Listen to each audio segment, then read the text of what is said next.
Two mind-blowing investment opportunities you don't want to miss. Above condos in Mississauga and Design District in Hamilton. Prices start out there from the high $400,000. Occupancy at 2026 में. Super extended deposit structure has been negotiated by Team Sabharwal. Parking price has also been reduced. आज ही contact करिए सौरभ सबरवाल या पीके सबरवाल को 647-864-8844 या visit teamsabharwal.com।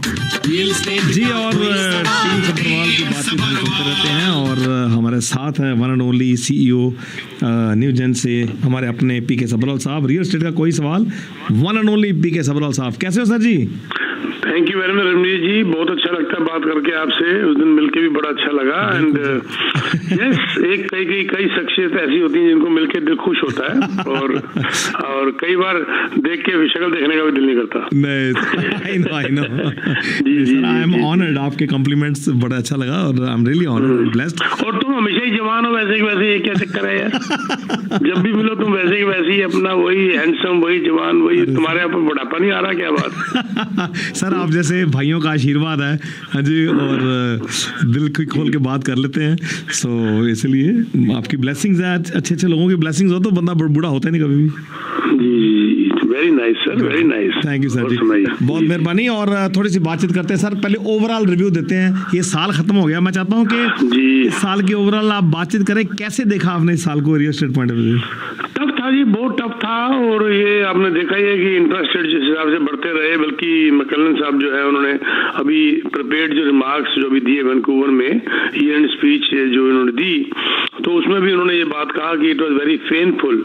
और लेकिन वो मजबूर थे रिसेशन के चक्कर में कि भी इन्फ्लेशन जो है उसको कंट्रोल करना बहुत ज्यादा जरूरी था, तो जिसके लिए करना था। लेकिन अब उनके जो विचार जो आए हैं, साथ में से पहले उन्होंने ये भी बताया कि भाई स्टिमुलस शॉक जो जितने भी हुए जब से सेंट्रल बैंक ने इन्फ्लेशन टारगेटिंग अप्रोच शुरू की है इन अर्ली 90s, ये सबसे ज्यादा था।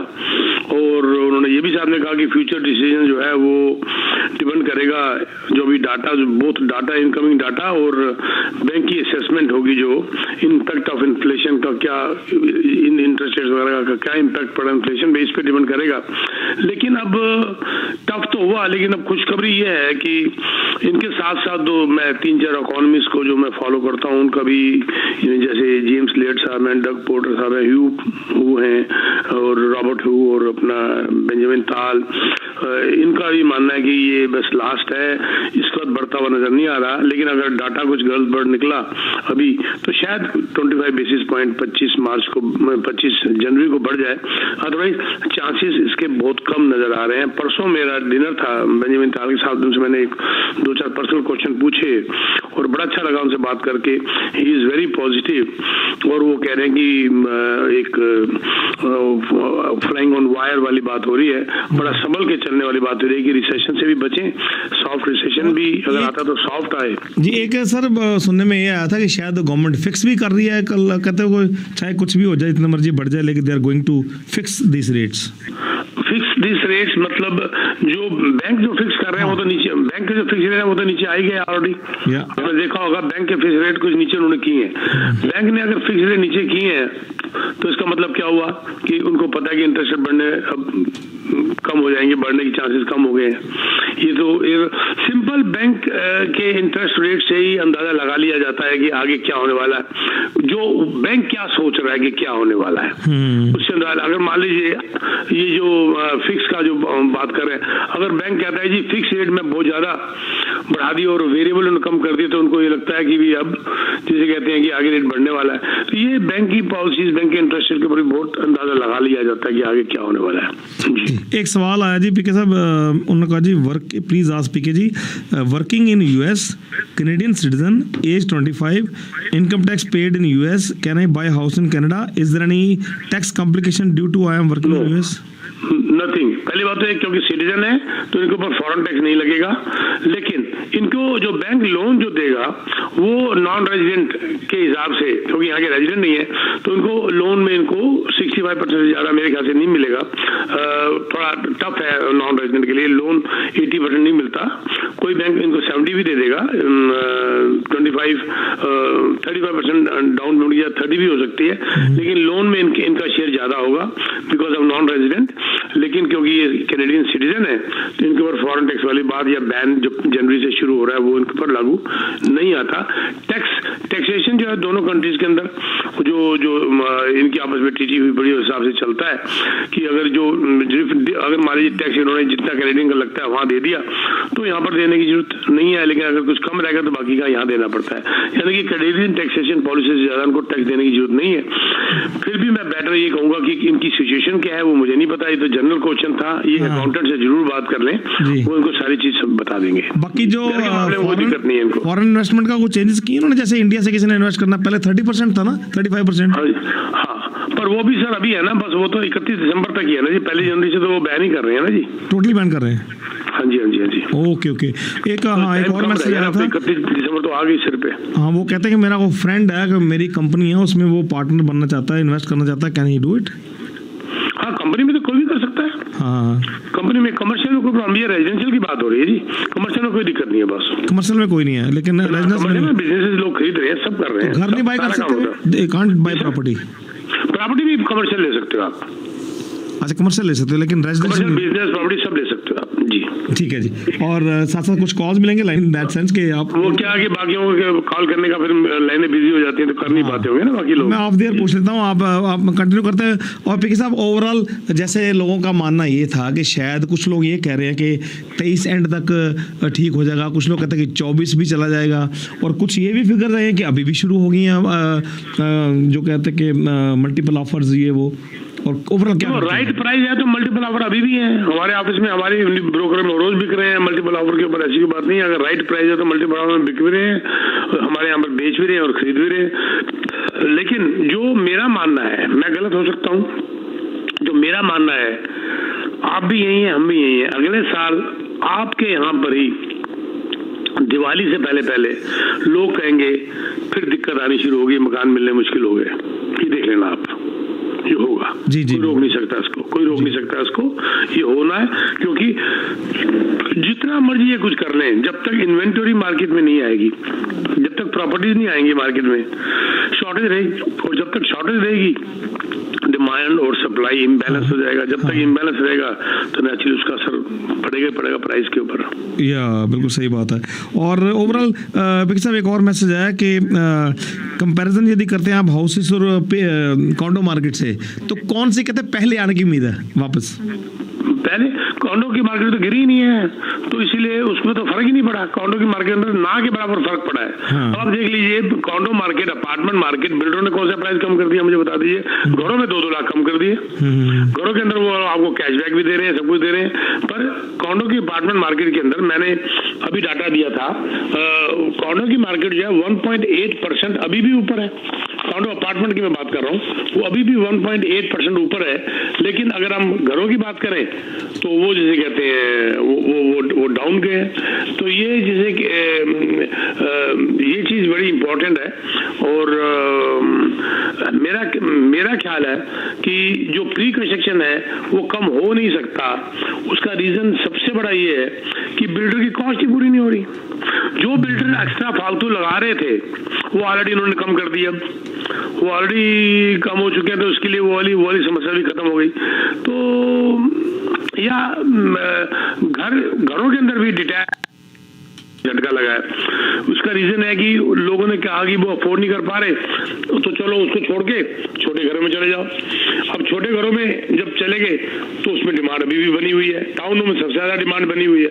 जब टाउनों में सबसे ज्यादा डिमांड बनी हुई है तो इसका मतलब ये हुआ कि लोग ज्यादातर छोटे घरों में जा रहे हैं। एक कहावत बड़ी मशहूर है ना कि जो इंसान जमीन में बैठा है वो गिरेगा कैसे। सही बात है। तो एक आदमी से पहले ही छोटा घर लेके बैठा है वो और क्या मरेगा, और क्या गिरेगा। पर एक आदमी जो दिखावा कर रहा है, लग्जरी घरों में बैठा है और डिटैच घरों में बैठा हुआ है, वो कहता है मैं मर रहा हूँ, चलो जी लग्जरी बेच के डिटैच में चले जाओ, डिटैच बेच के सेमी में चले जाओ, सेमी बेच के एक फ्री ओल्ड टाउनों में चले जाओ, फ्री ओल्ड टाउन में भी नहीं है, चलो जी कॉन्डो टाउनों में चले जाओ, नहीं चलो अपार्टमेंट में चले जाओ। उससे नीचे तो कुछ है ही नहीं। तो इसीलिए सबसे ज्यादा झटका लग्जरी और डिटैच को लगा है, उसके बाद सबसे कम टाउन होम्स और अपार्टमेंट को लगा है जी। Oh, that's right. और स्टूडियो नंबर 416-593-0055 पे के साथ नंबर है डायरेक्ट 6472994757 यहाँ पर मैं एक बात और करना चाहता हूँ आपकी बात होने के बाद, थोड़ा इसी के मुताल्लिक जी। हेलो जी बिल्कुल पीके साहब, अभी you can continue, no problem.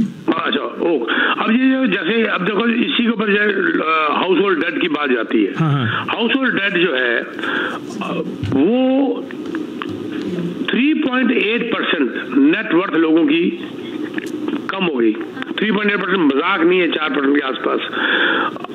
जो डिस्पोजेबल इनकम है वो 0.8% बढ़ी, और जो हाउस होल्ड क्रेडिट डेट है वो 1.2% बढ़ गया, यानी कि डेट इनकम से बहुत ज्यादा बढ़ गया। तो अब लोग क्या करेंगे, वो बड़े घर को बेच के छोटा कर लेंगे, या अगर घर नहीं खरीदा तो बड़े घर की बजाय छोटा घर खरीदेंगे। ये भी रीजन है। अब देखिए कनाडा हाउस होल्ड जो डेट टू इनकम रेशियो है वो इतनी ज्यादा 183% थर्ड क्वार्टर में आ गई, और 183 जो कि क्वार्टर 3 जो 2021 का था वो 177% था, उससे कितनी आगे निकल गई। अब ये जो चीजें जो 2-3 जो फिगर्स मैं आपको दे रहा हूं, इसका मतलब क्या हुआ कि इंसान के हाथ बंद गए कि वो बड़ी बड़ी छलांगे ना मारे। अब वो बड़ी बड़ी छलांग नहीं मार रहा तो छोटे घरों की तरफ जा रहा है, इसलिए छोटे घरों की डिमांड अभी भी बनी हुई है। और अगर ये हाउस होल्ड डेट ऐसे बढ़ता गया तो ये रिसेशन की तरफ जाएगा। यही सरकार चाहती नहीं है कि जाए। जी और एक कॉलर है वो बात करना चाहते हैं। हाँ जी प्लीज, लाइन में प्लीज। हेलो, हाँ जी बताएं, आप हेलो बताएं। हेलो, अच्छा अभी ये जो किचनर में हाउसिंग मार्केट का क्या सिनेरियो, डिटेस्ट हाउसेस का अभी, do you think the house price will go down in Kitchener और do you think it will stabilize? ज्यादा वहां गिरे हैं सर, किचनर में सबसे ज्यादा गिरे हैं क्योंकि किचनर में सबसे ज्यादा बड़े थे। किचनर ये वाली जो बेल्ट है आपकी, किचनर वाली बेल्ट ले लो, आगे चैथम तक चले जाओ, उधर आप ब्रैंडफोर्ड की तरफ चले जाओ, ब्रैंडफोर्ड का नंबर भी इसमें किचनर के साथ ही आता है, किचनर वाटरलू के साथ। तो इनके प्राइस सबसे ज्यादा बड़े थे, इसलिए इनके प्राइस गिरे भी सबसे ज्यादा है। डिटैच सबसे ज्यादा मार पड़ी है यहाँ पर। Yes, so what's going to happen in next 2 years? Next year who can predict sir, अपनी जिंदगी का नहीं पता 2 साल का क्या होगा, लेकिन I strongly believe my friend that it will bounce back by the end of next year. Oh, end of next year. Okay, yes, okay. Yes, sir. Okay, thank you जी। और 647-299-4757। और विकी साहब साथ साथ थोड़ा प्रोजेक्ट के बारे में भी बातचीत कर लें कि अभी right now what's the hottest project we should buy invest. देखो इस वक्त हम लोग क्या कर रहे हैं, मेरा परसों एक बिल्डर के साथ मेरा डिनर था, वहाँ पर बेंजामिन ताल साहब भी आए हुए थे, उनसे भी मेरी बात चल रही थी, और बहुत हेल्दी डिस्कशन था, बहुत हेल्दी स्पीच थी, बड़ी बातें हुई। इस वक्त हम क्या कर रहे हैं, वो बिल्डर को मिलने का कारण ये भी था कि मैंने कुछ उनसे मांगा, मैंने उनसे 2 यूनिट और निकलवाए, एक मैंने स्पेशल डिस्काउंट करवाया। आजकल मैं इन्हीं कामों में लगा हूँ अपना रणबीर जी, कि मैं बिल्डर्स को मिलकर उनसे कुछ स्पेशल डिस्काउंट निकलवा रहा हूँ, ताकि जो मार्केट गिर गई है या आगे और थोड़ी गिर गई उसको मैं पहले ही वो इंसेंटिव लेके अपने क्लाइंट को दे दूं। इस वक्त जो हमें बहुत ज्यादा इंसेंटिव्स जो अभी रिसेंटली जो मिले हैं हमारे को बहुत जबरदस्त, वो अभी ऐड भी आपके यहाँ चल रही है, अपना डिजाइन डिस्ट्रिक्ट, हैमिल्टन और अबव कॉन्डो जो आपका मिसागा में है LRT के ऊपर, इनके ऊपर प्लस हाई एंड में अगर जाते हो तो मेरी जो परसों मीटिंग हुई थी ग्लेन हिल, जबरदस्त मैं उनसे वो लेकर आया हूँ, पार्किंग भी फ्री 1 लाख से ऊपर की।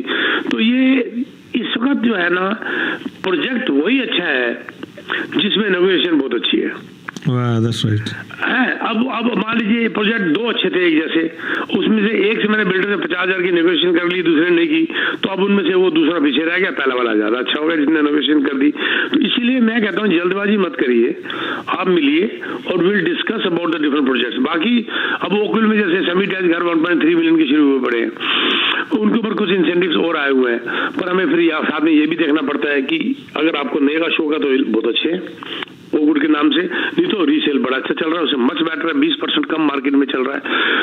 Different detach, semi detach, town homes, condo town homes, apartments, अब उसका देखने का और पसंद करने का और सेलेक्ट करने का तरीका ही बदल गया, नजरिया ही बदल गया उसको, क्योंकि वक्त बदल गया और आगे एक साल तक सबको नजर आ रहा है क्या होने वाला है। और ऊपर से अफोर्डेबिलिटी सबको समझ आ रही है कि इतनी मुश्किल हो चुकी है, तो अब लेने का क्राइटेरिया बदल चुका है। जिसको हम कहते थे कि तुम 1 मिलियन तक ले लो, अब उसको कहते हैं 8 लाख से ऊपर मत जाओ, क्योंकि हमें ये नजर आ रहा है कि आगे ये उसको कैसे एक्सपेंसेस को इनकम कैसे ऑफसेट करेगी, ये चीजें देखनी बड़ी जरूरी है।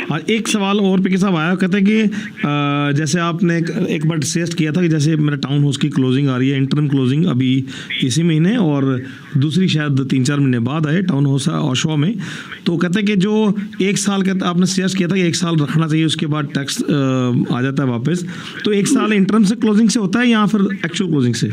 ओनर बनने के बाद होता है, लेकिन सीआरए अभी आंख बंद करके बैठी हुई है। जब तक आप ओनर नहीं बनते, उसके बाद ओनर बनने के बाद 365 डेज होता है। ओनर आप फाइनल क्लोजिंग में होते हैं, इंटरिम क्लोजिंग में नहीं होते, तब तक आपके हिसाब से आपके टाइटल आपके नाम से नहीं जाता। लेकिन आज तक लोग करते आ रहे हैं, मैं स्ट्रांगली रिकमेंड करता हूं, इसके ऊपर कभी भी तलवार चल पड़ेगी। आप अभी तक सीआरए आपको पैसे वापस भेज रहा है, 524 फॉर्म भर के आपको सीआरए अभी तक पैसे भेज रहा है, क्योंकि स्केड्यूल 3 जो जब जाता है उनके पास कभी इन्होंने ऑक्यूपेंसी ले ली है इसकी। तो अभी तक जैसे फॉर एग्जांपल अभी तक सीआरए असाइनमेंट सेल के ऊपर जो प्रॉफिट होता था उसके ऊपर एचएसटी क्या करता था, आपके सिचुएशन के हिसाब से, what was your intention when you booked, उसके हिसाब से ले लेता था आपसे कि भाई चलो आपका जेन्युइन केस है तो मत लो, अगर आप स्पेकुलेशन कर रहे थे ले लो। अब ये इन्होंने खत्म कर दी बात। अब जो भी असाइनमेंट सेल के ऊपर प्रॉफिट होगा उसके ऊपर एचएसटी लगेगी। नहीं, वो कहते हैं कि हाँ, वो कह रहे हैं कि हमने तो अपना इन्वेस्टमेंट के लिए लिया है।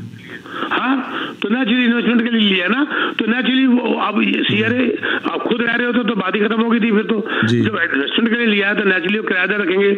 आई स्ट्रांगली रिकमेंड 3 महीने के लिए रिस्क में ना जाइए। कभी भी सीआरए की आंखें खुल जाएंगी और लेटर आने शुरू हो जाएंगे। आप क्लोजिंग से 1 साल मान के चलिए। ओके, वाह जी वाह, क्या बात है। और कोई भी बातचीत करना चाहे तो 6472994757 पे आप के साथ बातचीत चलते बात एक और बस एक फाइनल करना चाहूंगा कि बड़ा अच्छा अभी रिसेंटली हमने मोटिवेटेड, हमारे पास 10-12 हमारे पास एजेंट्स आए जो कि मोटिवेटेड थे रखने को। रणबीर जी 1000 एजेंट रख लो। अब सवाल है कि उनकी जिम्मेवारी जब तक अगर आप अपने ऊपर लेते हो तो सोच समझ के रखने पड़ेंगे आपको, क्योंकि ये आपके ऊपर एक धर्म बन जाता है आपका कि वो जो एजेंट आपके साथ काम कर रहे हैं इस उम्मीद से आए तो उसको आप सर्विस भी पूरी दे सकते हैं कि नहीं दे सकते। प्लस वो एजेंट कमा भी कि नहीं कमा रहे। अगर एक एजेंट मोटिवेटेड ही नहीं है, तुम जितनी मर्जी मेहनत कर लो वो कैसे कमा लेगा। तो इफ यू आर मोटिवेटेड और आप बहुत सीरियस हैं तो यू कैन ज्वाइन मी। तो अभी हमें बहुत अच्छे 8-10 अभी एजेंट मिले जो बड़े मोटिवेटेड थे और उनको हमने हायर किया। तो इस किस्म के हमारे को एजेंट जरूर चाहिए। कहते हैं ना जी कि वो इतने सारे एजेंट्स, वो कहता जी गुरुजी चेले बड़े हो गए, वो कहता जी भूखे मरण के अपने आप दौड़ जाएंगे। ठीक है, वो वाला हाल हमारा नहीं है। तो हमारा एक हमारे को टेंशन हो जाती है कि हमारा एजेंट कमाए, तो वो उस चक्कर में हमने ये मोटिवेशन देखना शुरू किया। If you are motivated we are motivated, you are committed we are committed. तो if you are committed and motivated you can contact us and we'll help you out. हमारे यहाँ पर बड़ी जबरदस्त ट्रेनिंग सिस्टम है, मैं भी ट्रेनिंग देता हूँ, प्लस हमारे स्टाफ में भी मार्केटिंग की ट्रेनिंग भी चलती है। और you can contact us 647-299-4757. I repeat 647-299-4757, or you can visit teamsabarwal.com for any project. अगर प्रोजेक्ट्स के मामले में भी अगर आप किसी इन्वेस्टमेंट के लिए, रीसेल के लिए, अपसाइज डाउनसाइज के लिए बात करना चाहते हैं, उसके लिए भी आप इसी नंबर पे कांटेक्ट कर सकते हैं। And will meet, there is no obligation, no charges, and will start from there. Thank you very much Ranbir ji. No problem sir, always pleasure talking to you. और इंतजार रहती है हमें और हमारे लिसनर्स को आने वाले बुधवार की। सो 647-299-4757 ये नंबर है। आप नाम और अपना नंबर जरूर छोड़ा करें, क्योंकि वेडनेसडे इनके टॉक शो होते हैं और कई बार नहीं फ़ोन उठा पाते। 647-299-4757। पीके साहब, बहुत ढेर सारी शुभकामनाएं आपको, और क्रिसमस की भी, नए साल की भी, नेक्स्ट वीक तो बात होगी, लेकिन इन एडवांस आपकी पूरी टीम को, न्यूजन की टीम को बेस्ट विशेज हमारी एशियन कनेक्शन की टीम की तरफ से sir. Thank you very much. सबको हमारी तरफ से थैंक यू सर जी।